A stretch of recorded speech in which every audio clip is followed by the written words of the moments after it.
শেখ হাসিনাকে নয়াদিল্লিতে সংবাদ সম্মেলনের কথা বলার সুযোগ দেয়ায় ভারত সরকারের ভূমিকা নিয়ে প্রশ্ন তুলেছেন স্বরাষ্ট্রমন্ত্রী সালাউদ্দিন আহমেদ।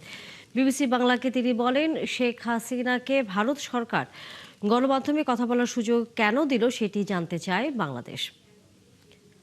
জুলাই গণঅভ্যুত্থানের দ্বিতীয় বার্ষিকীতে গতকাল বৃহস্পতিবার সন্ধ্যায় নয়াদিল্লিতে দক্ষিণ এশিয়া ফরেন করেসপন্ডেন্ট ক্লাব আয়োজিত সংবাদ সম্মেলনে অডিও কলে যুক্ত হয়ে বক্তব্য দেন শেখ হাসিনা।